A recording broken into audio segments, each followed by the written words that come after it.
सौरभ अपने गांव से नया नया अभी हॉस्टल में शिफ्ट हुआ था और जो उसका हॉस्टल था वो शहर से कुछ दूरी पर था। तो शहर से दूर होने की वजह से वहां पर ज्यादातर आसपास जंगल, खेत और ऐसे बड़ी बड़ी झाड़ियां थी। तो कोई आसपास इतनी बड़ी जगह नहीं थी, कोई इतना बड़ा फेमस ऐसा प्लेस नहीं था कि सड़कें हों, खाने पीने की चीजें, कुछ भी नहीं। बस पेड़, हॉस्टल, हॉस्टल की मेस जिसमें गंदा खाना मिलता है। खैर, तो जब सौरभ यहाँ पर शिफ्ट हुआ, कुछ दिन वो अकेला रहा और ऐसे ही बस लोगों से कम बातचीत करता, थोड़ा इंट्रोवर्ट टाइप का था, तो वो लोगों से कम बातचीत करता, अपनी क्लासेस अटेंड करता और वापस अपने ऐसे ही काम में लगा रहता। मतलब उसको दुनियादारी से एकदम इतना मतलब नहीं था। अब ऐसे ही एक रात की बात है, लगभग रात के 10:30 बजे होंगे और बाहर बहुत तेज बारिश स्टार्ट हो गई। बारिश मतलब एकदम जो पानी बहुत ज्यादा बरसता है ना, उस टाइप की बारिश, बहुत ज्यादा। तो उस चक्कर में वो हॉस्टल में लाइट कट गई, पूरे हॉस्टल में एकदम अंधेरा हो गया और सब अपने अपने रूम में अपने मोबाइल की टॉर्च जला के या फिर कैंडल, जो कुछ भी था सब ऐसे जला के बैठे हुए थे। अब सौरभ की इतनी खास दोस्ती किसी से थी नहीं, तो वो अपने रूम में ही ऐसे कैंडल जला के बाहर ऐसे खिड़की के साइड खड़ा होकर देखने लग गया। बारिश देखता रहा। वो एकदम से उसकी जो निगाह थी वो उन्हीं जंगलों के एक बहुत बड़े से पेड़, जो बीच में पेड़ लगा था बरगद का, उस पे चली गई और वो उस बरगद के पेड़ को बहुत ध्यान से देखने लगा। अब जैसे उसने उस बरगद के पेड़ को देखना स्टार्ट किया, उसके दिमाग में बहुत सारी स्टोरीज आने लग गई जो कि वो अपने गांव में सुना करता था कि बरगद के पेड़ पे भूत रहते हैं या फिर कोई ऐसे निगेटिव एनर्जी चली जाती है तो वहीं बसती है, ऐसी चीजें ऐसे ही, और कई सारी आत्माएं वहां पे रहती है। सब उसने तरह तरह की कहानियां सुन रखी थी गांव से अपने, तो बस उसको वही सब याद आने लग गई और उसके मन में ये सवाल आने लग गया कि क्या इस वाले बरगद के पेड़ पे भी कोई रहता होगा? अगर आत्माएं सब जगह रहती हैं तो फिर यहाँ पे भी कोई होना चाहिए। अब यही सब वो सोच रहा था और ध्यान से बारिश को देख रहा था। सब कुछ ऐसे वो देख रहा था जैसे कि सब कुछ उसके लिए बहुत नया नया हो। क्या उसका ध्यान इन्हीं सब चीजों पर था।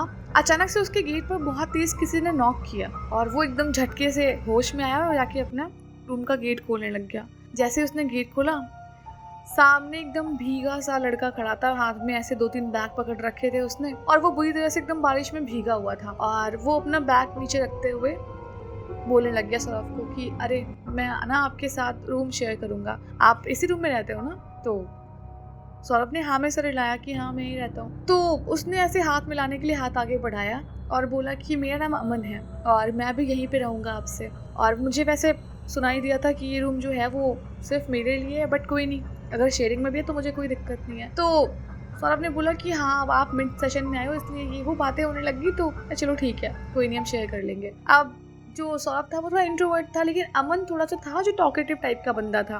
तो अभी जब इनकी थोड़ी थोड़ी केमिस्ट्री स्टार्ट हुई, बातचीत होना, तो अमन अपने बारे में बताने लग गया कि मैं जो है वो बहुत ही मतलब मिडिल क्लास फैमिली से बिलोंग करता हूँ, जहाँ मेरे पापा ने लोन लेके मुझे यहाँ पढ़ाने भेजा और सब चीज़ें ऐसे ऐसे हो रही हैं और मैंने पापा को मना किया, बट पापा चाहते हैं कि मैं उनकी तरह ऐसे लोन की लाइफ ना जीऊँ, एक अच्छी लाइफ जीऊँ, तो अच्छी पढ़ाई करूँ और भाई मुझे भी अपने पापा की हेल्प करनी है बाद में। तो यही सब बातें अमन बताने लग गया सौरभ को।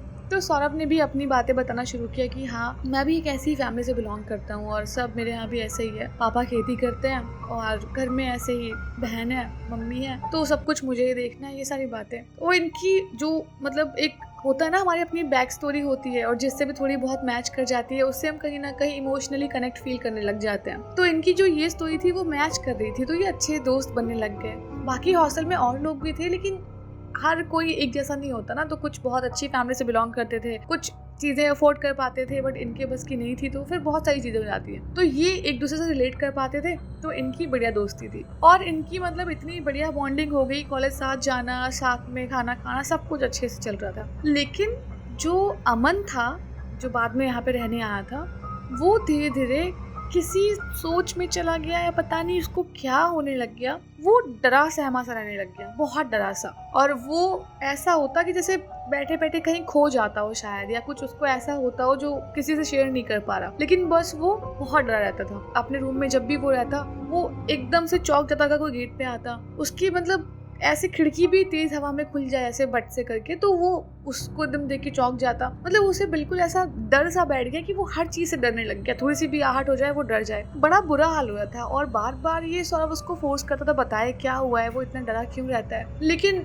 अमन ने हमेशा उसको बोला कि नहीं नहीं कोई बात नहीं है, मैं ठीक हूँ, और तुम मेरी चिंता मत करो, मैं बिल्कुल ठीक हूँ। सौरभ को लगा चलो हो सकता है कुछ बात हो जो बताना नहीं चाहता हो, ये इसको होगा कुछ टेंशन। अब ऐसा था कि लगा सौरभ को कि चलो खत्म हो जाएगा कुछ दिन में, लेकिन ये खत्म नहीं हुआ, ये बढ़ने लग गया। और सौरभ अपने आप को एकदम रूम में बिल्कुल किनारे कर लेता, अलग किताबें कर ली, एकदम अलग बैठता, अलग सोता। उसका मतलब बड़ा सीन अजीब सा होता जा रहा था। और वो आंखें चुराता था सौरभ से, बिल्कुल बात नहीं करता था। पता नहीं कैसा रहने लग गया, उससे कोई बात करने आता, किसी से ठीक से बात ही नहीं करता। वो बहुत डरा, जैसे किसी ट्रैप में हो या कुछ हो, पता नहीं कैसा डरा रहता था हमेशा। अब बार बार पूछने के बाद भी अमन किसी को कुछ बताता नहीं था, तो कोई पूछने में इतना फिर इंटरेस्टेड भी नहीं रहा। एक रात की बात है जब सौरभ अपने रूम में आराम कर रहा था और अमन बाहर से आया। उसके पूरे हाथ वाथ पे पट्टी बंधी हुई थी और शायद उसके पैर में भी चोट लगी थी, पूरा लंगड़ा लंगड़ा के चल रहा था। तो अब सौरभ पूछने लग गया कि ये तुम्हें कैसे लगी चोट, क्या हुआ, तुम कहाँ कहीं टकरा गए थे या फिर क्या हुआ है, कहीं गिर गए, कुछ हुआ।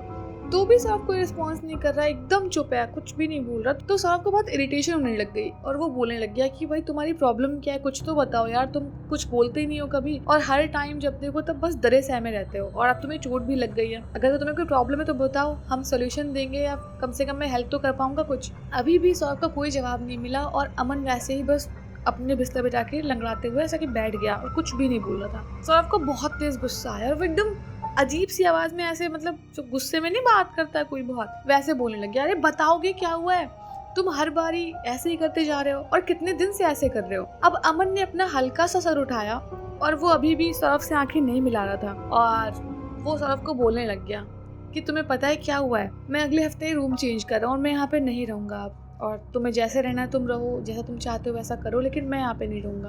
तो सौरभ को बहुत अजीब लगा कि मतलब बिना बताए सब कुछ क्या हो रहा है, कुछ समझ नहीं आया सौरभ को। और सौरभ ने फिर से पूछा कि क्या हुआ है, प्लीज कुछ बताओ मुझे, तुम ठीक हो, क्या हो गया तुम्हें। तो फिर अमन कहने लग गया कि अपने रूम में तुमने कितनी बार बताया कि लीकेज का प्रॉब्लम है, ये है वो है। तो मैं वार्डन के पास गया था कुछ दिनों पहले उसको बताने के लिए कि इस रूम में मतलब वैसे ही लीकेज है और ऐसा वैसा प्रॉब्लम है, तो हम इस रूम को शिफ्ट करके किसी और रूम में रहना चाहते हैं, तो कोई भी रूम खाली हो हॉस्टल में वो दे दे हमें। तो जब मैंने उनको तुम्हारा नाम बताया कि मैं और सौरभ साथ में रहते हैं, तो वार्डन मुझे बहुत स्ट्रेंज लुक देने लग गया और वार्डन ने मुझसे पूछा कि तुम ठीक तो हो ना। तो मैंने वार्डन को बोला कि हाँ मैं ठीक हूँ, क्या हुआ। तो वार्डन ने बोला कि जिस रूम में तुम रहते हो उस रूम में तुम्हारे साथ कोई भी नहीं है और तुम्हें पहले भी बताया गया था कि रूम यहाँ पे शेयरिंग नहीं है, सब अकेले रहते हैं। तो अमन ने बोला कि मतलब कोई नहीं रहता, वो तो सौरभ रहता है, वो हमेशा मेरे साथ जाता है आता है ये वो।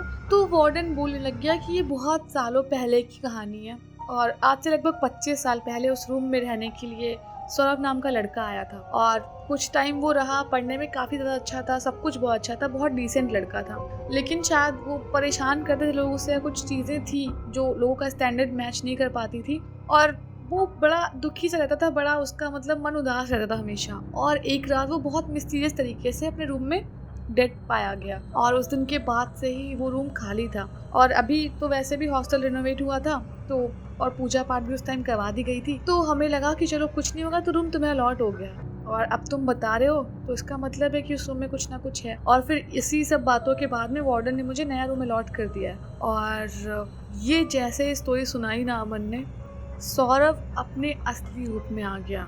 मतलब जो अब तक जैसे इंसान की तरह वो बिहेव कर रहा था, उसको छू सकता था अमन, लेकिन अब सौरभ उसको एकदम, जो मरने के बाद इंसान अपना रूप ले लेता है ना, जैसे मरता है आखिरी में, मतलब थोड़ा थोड़ा सा उसका फेस वगैरह सब कुछ वैसा ही हो गया।